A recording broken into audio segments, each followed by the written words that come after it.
dapat natin tandaan kapag tayo ay magpaparehistro ng motor, mga kaibigan? Ilang tips o ilang natin tandaan kapag magpaparehistro tayo ng motor? Mga kaibigan, unang-una, kapag magpaparehistro po tayo ng motor at dadaan yan sa inspection, kailangan ay meron po tayong headlight. Dapat po gumagana ang ating headlight. Isa sa mga ini-inspect po ng inspektor sa LTO o sino mang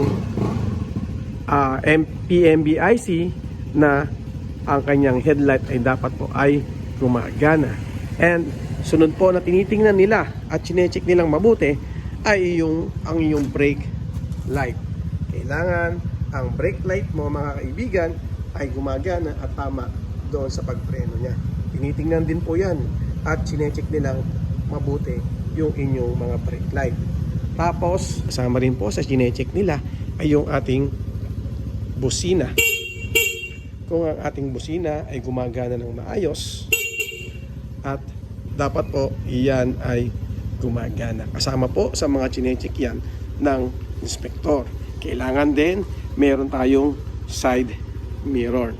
Yung side mirror po is napaka-importante para po maparehistro din ang ating sasakyan, kasi po ito po isang safety device na makakapagpaligtas po sa atin. Kaya ito rin ay kasama sa mga chinecheck ni LTO or ng inspector. Yan po ang ilan sa mga major na chinecheck ng LTO, ng inspector sa ating mga motor. Siyempre, hindi rin po mawawala kung yung ating gulong ay pudpud na or manipis na.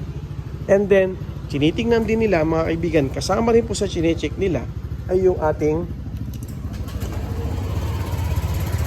minor.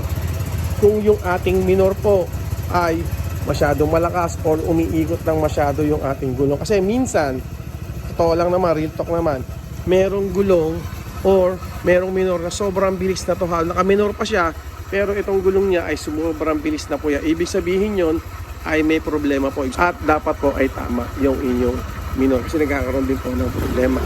Isa rin, mga kaibigan, siguraduhin nyo din na ang inyong muffler ay tama at pasok sa standard ni LTO or ng mga inspector na pinupuntahan ninyo. Siyempre, huwag mawawala yung ating plaka, MB file o yung temporary plate na gagamitin natin. Kasama rin po yan sa mga chinecheck ng inspector sa LTO. Okay, so mga kaibigan, nagbigay lang tayo ng konting idea sa inyo na dapat nating tandaan kapag po tayo ay magpaparehistro ng sasakyan o ng motor.